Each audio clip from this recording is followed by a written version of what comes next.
Ladies and gentlemen, welcome to the Safety and Risk Success Show. I'm Christian Harris, the founder of Slip Safety Services, and I'll be your host today. My guest is Steve Colton, who is a senior communications professional from the risk and insurance industry. Running through the whole of our safety and risk success framework is communication. You've got to be able to communicate why, how, what, when, etc. you want to do things to drive safety and risk improvements throughout your business, to engage with the right partners, be they internal or external, and in short, to get anything done, you've got to be good at communicating. So I thought it would be fascinating and really valuable to get Steve onto the show for an interview to understand the kinds of things from an insurer perspective that they've done over the years, why they've communicated in certain ways, what the benefits have been, and really why communication is so critical. Hope you enjoy this episode of the show. If you do, please give us a like, comment and a subscribe, and tell your friends. Let's crack on with it with Steve Colton.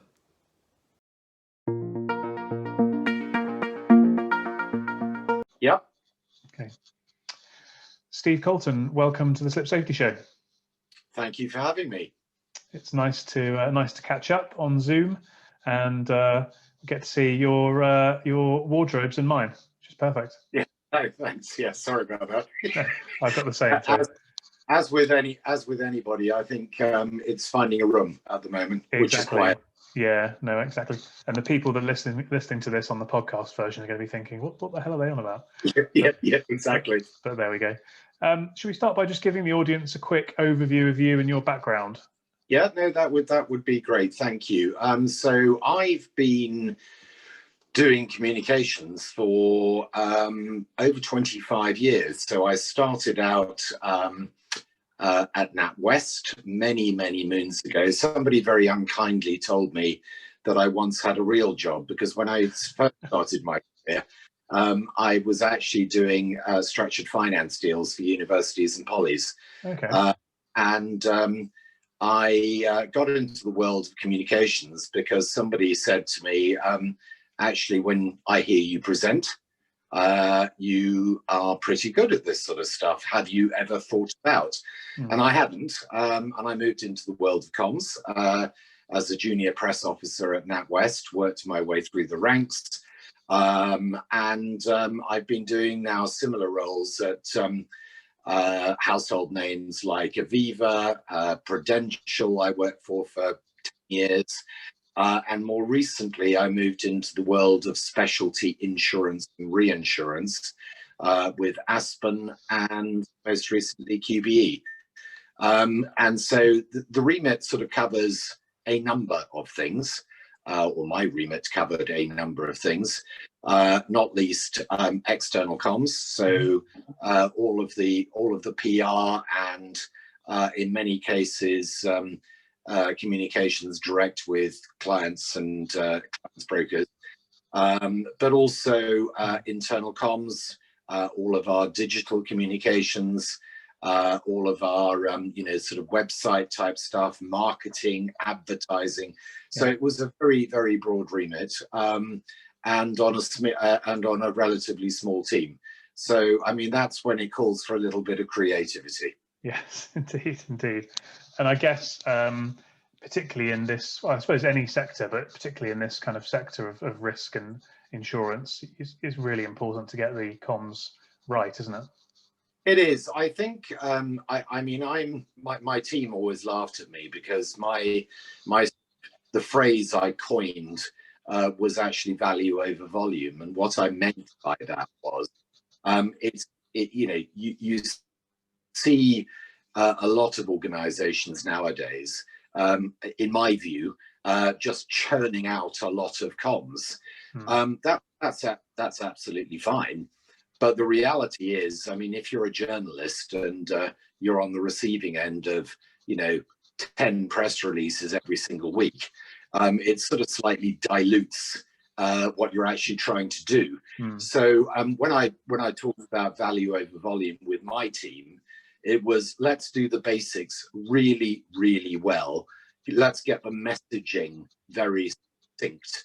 And let's do, a couple to 3 things a week, which resonate very, very strongly across each audience, because otherwise it's the sort of the law of diminishing returns. If you saturate, actually you don't achieve what you're trying to achieve. Yeah, that makes. I think I wonder if that's got something to do with the kind of social media world where the likes of Twitter and people are just being bombarded or are bombarding other people left, absolutely. right, well, I mean, I'm a big fan of LinkedIn for obvious reasons. I mean, it's particularly as I try and find a new role, but I'm less of a fan of Twitter nowadays. I mean, it has its purpose, it has its role.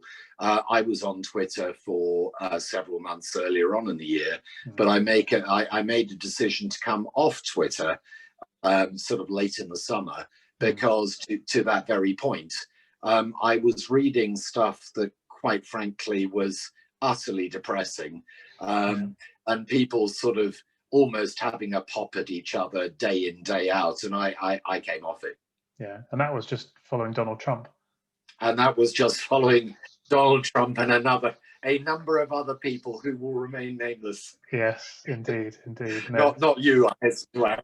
No, well, I do have a Twitter, but I don't tend to. I tend to just do any sort of posts on LinkedIn, and then there's a thing you can click to put it on Twitter as well. So I tend to just do that, and I do log in every so often and have a look at Twitter, but. Yeah, so do I. I did, I did when I was sort of, I had that half an hour free, and I thought, let's see what's going on in the world right now. And I wish I hadn't half the time. Half an hour wasted, yeah. Yeah, exactly. Yeah, it's interesting though, isn't it? Because I suppose the social media world and digital platforms have changed, I guess, quite fundamentally the way you would have done your role, 15 years ago, let's say, versus now. Oh, I mean, it's there's absolutely no comparison. I mean, I remember the days when I started, if you take NatWest as an example, I mean, I look back on it now and I have to smile. If you're doing a results press release, or you're doing, a key appointment or a business win, in the days of, getting in at 7 o'clock to put the RNS out, the stock exchange announcement out, that was absolutely fine. That was semi-digital as far as I could remember. But then it was stand by a fax machine. Literally watch a 25-page press release about your earnings disappearing off into the ether. And, again, I mean, I laugh because, I mean, I've, kept up with many, many journalist contacts, even from those days, who would be the recipient of the Steve Colton 25-pager. And, I did feel very sorry for them. Nowadays, if, we're doing press release type stuff. I mean, in my old role at Aspen, one of the things that I changed fundamentally was this, senior management demand of, I want a press release. And it was always my role to try and educate them. Actually, do you know what? You don't need a press release. What I'm going to do is I'm going to pick up a thing on the end of my desk called a telephone. And I'm going to reach out to that journalist that I want to specifically target. And I'm going to talk them through what it is that we want to say. And I will then follow up with a very quick email summarizing our conversation. And lo and behold, you get an article 15 minutes later, pretty much what you wanted it to say. So that the days of the 2-page press release, they have a role. Of course they do. As I say, you have to do earnings via a press release. You have to do stuff, in terms of some issues management via a press release. If you want to announce a key business initiative, it's great to do it by a press release. But the reality is, journalists are very, very busy people. Not just journalists, but if you want to get a message out to your customers or your brokers, Mm. then actually the personal, interaction with them goes far, far further.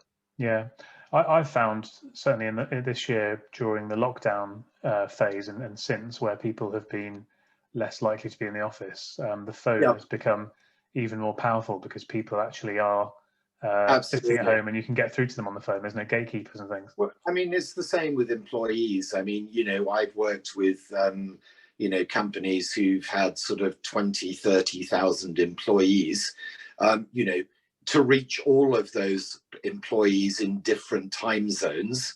In the good old days, we'd bang out an email, Mm. and, those poor employees, including myself, because I usually ended up having to write the thing and then read it and think, oh my goodness, does it make sense?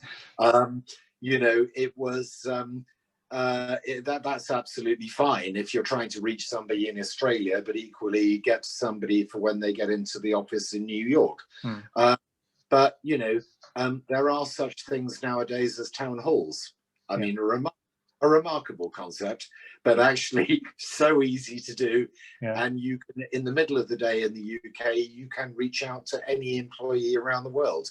And I found particularly, financial crisis, 2008, pandemic, as we're currently facing, the personal touch. I'm a great believer in that personal interaction. And getting your leaders, they don't want to hear from me, the comms person, they want to hear from the leaders. So the comms person would usually end up writing the script for the CEO or whoever it happened to be, but getting them on camera doing a town hall, there's no substitute for it, because I think it makes people, they understand that the leaders care, they understand that the leaders empathize. The whole issue at the moment of people's, mental state more than anything else. They've been in lockdown, they've been working from home for months and months. And actually a walk around the block or a visit to the supermarket is pretty much all they've experienced.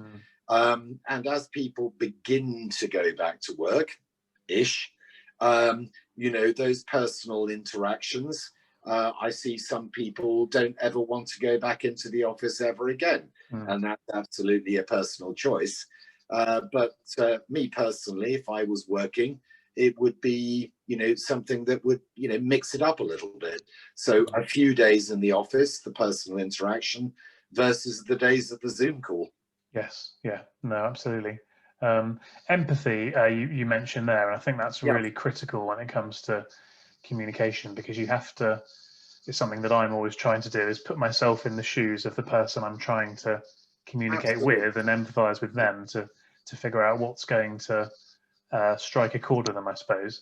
It doesn't matter who your stakeholder is. I'm a great believer in empathy, because in any communication, whether it's verbal or written, at the end of the day, what you're trying to do is communicate with a stakeholder or stakeholders in a way which either educates them or tells them something interesting that they didn't necessarily know before.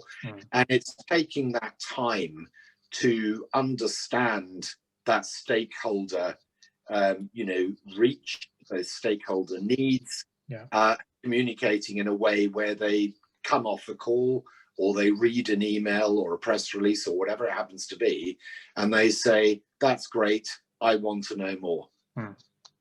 Yeah, I think something that I've been guilty of is trying to get too much into certain things, and actually, you're quite right there. Actually, the output of any kind of communication, well, certainly from a sort of marketing perspective, should just be, I want to know a bit more. It's that next small step, not trying to jump them forward all the way to being your biggest fan, I suppose.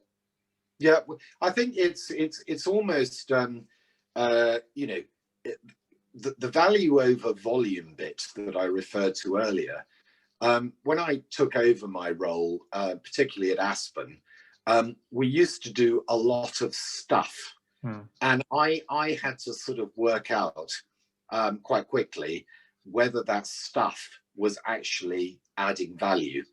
That, you know, lots of stuff can be a good thing, but actually, to my saturation point, if you're a journalist or you're a, you know, a broker or a client, you don't want to be hearing from Steve Colton every single day of the week.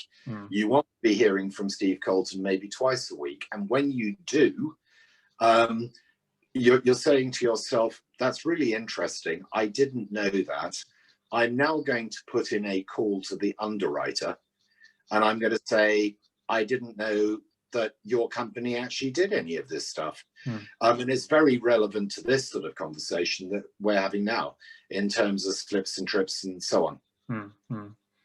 And we're obviously in a fairly dry, we work in an industry that's fairly dry subject, so trying to get a bit of personality into it, it can be useful. I mean, have you found over your career that sort of humor works, or emotion versus statistics and figures, for example? Yeah, I think it's a combination. I mean, I'm a great believer in always bring a little bit of humor to everything where appropriate. But I mean, if you take as the example, you know, something like kidnap and ransom, you don't want to be too jokey about kidnap and ransom. No. Yeah. You know, so I mean, I used to work with our K&R team, for example, at Aspen. And it was a combination of things. It was a relatively new business. K&R's been, you know, going on for obviously years and years and years. But again, two things. It's the empathy point. We understand your needs. We understand, you know, we can help you. Come talk to us, because we actually have a proposition here which is interesting. It will solve your problem. We can be talking about a host of other things at the same time. So I'm a great believer in communications being pithy, communications being empathetic, but they're almost a teaser. They're almost saying to somebody, here's a bit of information. Now phone up your broker or your underwriter and find out more, because there's lots more to tell you. Get the full story. That makes good sense. Yeah, that makes good sense. Something that I grapple with, I suppose, with what I do, is that selling prevention rather than cure. So I use the analogy of selling vitamins rather than aspirin. And obviously, I think the human nature is to wait for the problem to be obvious and buy the aspirin. Absolutely, absolutely right. So, what thoughts would you have around, you know, the differences in trying to convince or persuade or influence people to change their way of thinking? You know, is there some good tips around that? Well, I think, I think I used to, again, this is a topic, you know, slips, trips and falls is a topic, for example, that I used to get involved in quite a lot at Aspen Insurance, my previous previous role, but one. We used to have a UK regional business, and you know, the CEO and I used to do a number of educational articles, which talked about, it's almost the premise of starting at the point of, there are a lot of businesses, I believe, nowadays in this sort of area who don't know what they don't know. And they either don't have insurance, or they don't understand how they can significantly get their insurance premiums down by mitigating risk. So if you think about it, to your point, it's either a wait and see approach and hope it doesn't happen. But if it does happen, you haven't got insurance, you've got a huge problem on your hands. Or equally, take the proactive approach and actually do something to address that now. So, you know, we've talked many times, and I know I've seen some great articles that you've done. If companies take some relatively simple steps to ensure that floor surfaces, for example, are clean, dry, not contaminated, etc. You, in one fell swoop, are showing to your broker and your insurer that you are taking this issue seriously. And in doing so, by taking those steps, that broker or that underwriter should want to do business with you in partnership. And it's a win-win, because you get the lower insurance premiums, and you're reducing your risks quite significantly. And the how to do that from an insurer's point of view, i.e. the underwriter or the broker, is actually good communications. Yeah.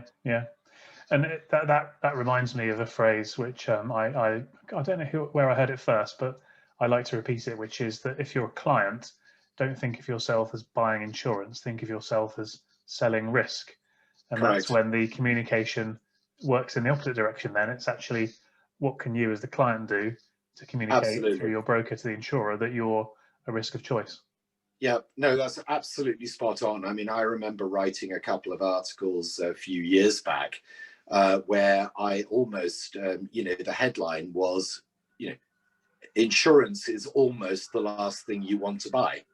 If you are mitigating the risks properly by doing all of these preventative things to ensure, whether it be slips and risks and so on, if it's something to do with cyber, whether it's something to do with your warehouse, whatever it happens to be, whether it's cyber, business interruption, slips, and so on, have a look at these things proactively, and almost the insurance comes at the end of it. Because if you can show the broker and client that actually you want to work with them, you want to work in partnership, and actually, yes, please, I would like a lower premium, that's the way to go about it. The insurance, you're absolutely right, is almost, I don't want to buy insurance, I want to ensure that I'm covered. Yeah. Nobody enjoys paying their insurance bill, that's for sure. No, it's the whole combination of risk management and how seriously people take it. And you did a great article recently where whether it be a railway station, whether it be a pub, whether it be a shopping centre, it doesn't matter. The risks are still the same. And if people take it seriously, then actually it's something that they can address relatively easily. Yeah, and I think that's coming more and more to the forefront, obviously, with the market conditions at the moment too. Hardening market, premiums going up, by quite significant percentages. And so you need to be, again, in reverse, communicating your value and your risk management to your insurer to try to mitigate the risk of those rates going up too much.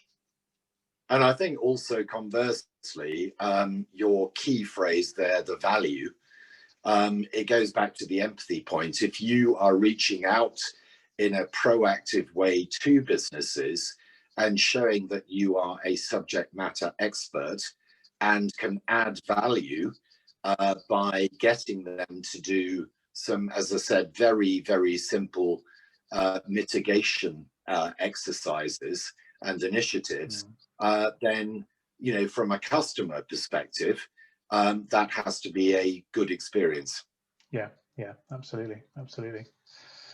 Great, Steve. Well, thanks very much for your time. Before we go, do you want to let people know how they can get in touch with you, follow you, etc.? All those good social media things. Yeah, no, absolutely. I'm going back to my original phrase. I'm on LinkedIn. I do value over volume. I'm not churning out posts every day.